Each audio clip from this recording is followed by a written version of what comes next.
안녕하세요, 여러분. 네, 오늘은 오피스텔 투자할 때 전에 영상에서 이렇게 장점만을 좀 말씀드렸는데 오피스텔 투자할 때 좀 주의할 점을 양도소득세 관련해서 좀 얘기를 해볼까 합니다.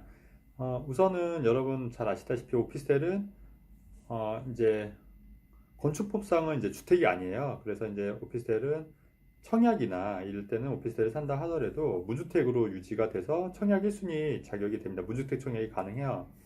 하지만 오피스텔은 그 세법은 좀 다른 게 세법상은 실질 용도로 따지기 때문에 오피스텔, 그러니까 건축법상 주택이 아니다. 준주택이잖아요. 주택이 아니라 할지라도 실제로 이 오피스텔을 주거로 사용하면 이 오피스텔은 세법상은 주거로 간주해서 세금을 매깁니다.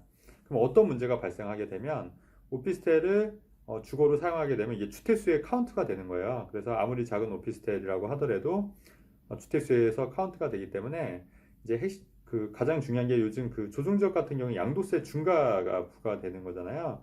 그래서 조정지역 내 오피스텔을 사게 되면은 양도세 중과가 될 수 있는 겁니다, 여러분. 특히나 9.13 대책 이후에 사는 오피스텔도 마찬가지로 양도세 중과가 이제 해당이 되는 거고요.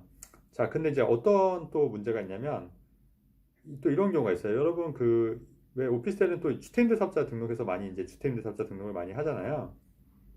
주택임대사업자 등록을 하는 이유는 이제 취득세를 감면받고 재산세나 이제 종부세를 좀 더 낮추기 위해서 이제 하는데 이제 주택임대사업자는 아시다시피 이제 4년짜리와 8년짜리가 있는데 이제 취득세 감면은 4년짜리도 가능하기 때문에 주로 이제 4년짜리를 많이 하게 됩니다. 근데 이제 문제는 뭐냐면 주택임대사업자로 등록을 했다 하고 나서 내가 실제로 거주 중인 주택은 1주택 비과세를 받을 수가 있어요. 그러니까 현재 거주 중인, 그러니까 내가 그 내년부터는 이제 1회까지밖에 안 되긴 하지만 내가 현재 거주 중인 주택을 팔고 싶을 때 기존에 있는 오피스텔이나 다른 아파트를 그 임대주택으로 등록을 하면은 임대주택으로 등록을 하고 5년, 여기서 핵심이 5년은 무조건 임대를 하고 또 연간 5% 이상 임대로 상한선을 지키고 이런 이제 그다음에 그 주택임대사업자를 일반 임대사업자, 그러니까 세무서와 그 구청에 둘 다 이제 신고가 돼야 되는 그런 이제 조건들이 있고요. 그럴 경우에 내가 사는 주택은 이제 2년을 거주를 했을 경우에 비과세를 받지 않습니까? 그죠? 비과세를 받는데 여기서 이제 문제가 되는 게 뭐냐면 여러분 그 비과세가 된다고 하더라도 그게 얼마까지가 비과세가 되냐면 9억까지가 비과세 되는 거고 나머지 그 9억 초과분에서 대해서는 일반 세율로 세금을 매깁니다. 1주택이라 하더라도. 그러니까 지금 현행 비과세가 9억까지잖아요. 그 제한이 있기 때문에.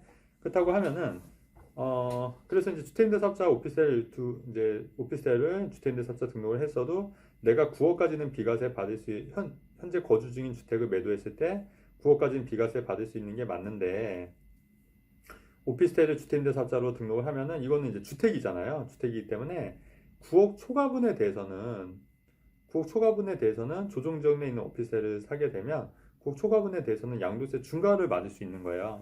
양도세 중과. 그래서 한 채면 10%, 두 채면 20%, 세 채면 30, 세 채면 이제 3주택 이상은 이제 20%가 이제 중과를 맞을 수 있다는 얘기입니다.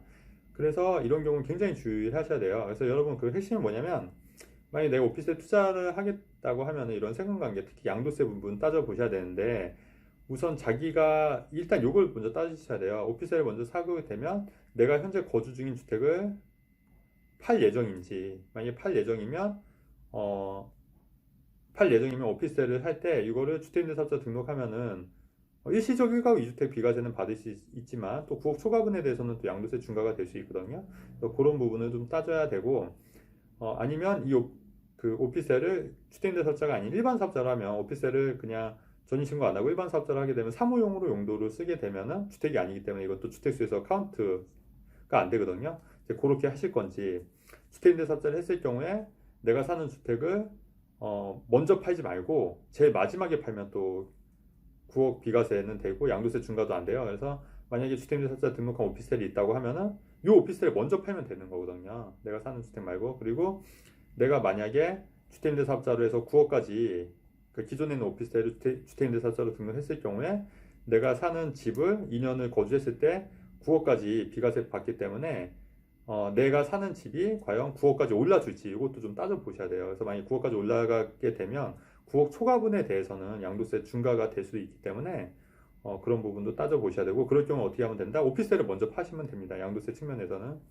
자, 이런 부분을 같이 고민하셔서 투자를 하셔야 된다. 자, 오피스텔은 좀 그 투자하기가 좀 어려운 게 이게 좀 달라요. 이게 뭐 건축법상은 주택이 아니어서 청약에는 1순위 무주택이 자격이 유지가 되지만 세법상으로는 또 주택수에 카운트가 되고, 또 금액이 뭐 1억 원, 공시지가 1억 원 미만은 또 주택수에서 빼는 그런 특례가 있긴 한데, 그거는 딱 1주택일 때만 가능하기 때문에 그런 것도 좀 따져봐야 되고, 또 공시지가가 또 계속 오르잖아요. 그래서 1억 넘는 오피스텔도 굉장히 많기 때문에 그런 것도 또 주의하셔야 되고, 그리고 오피스텔은 또 업무용으로 하냐 그 주택으로 하냐에 따라서 취득세 감면이라든가 부가세 환급이라든가 이런 내용들이 다 달라지기 때문에 이런 거를 면밀히 따져 보시고 투자를 하시는 게 맞다. 그리고 만약에 그렇게 할 자신이 없다 하시면은 신경을 그렇게 쓰실 자신 없다면 오피스에 투자를 안 하시는 게 오히려 더 나을 수 있다. 이런 말씀을 좀 드립니다. 네, 이번 영상은 여러분 오피스에 투자할 때 주의할 점, 특히 양도세 부분에서 주택 임대사업자를 등록한다 하더라도 9억 초과분에서는 양도세 중과가 발생한다. 이런 부분에 대해서 얘기를 나눴습니다. 네. 내용이 좋았으면 영상 좋아요, 구독하기 누르면 좋겠습니다. 여러분 감사합니다.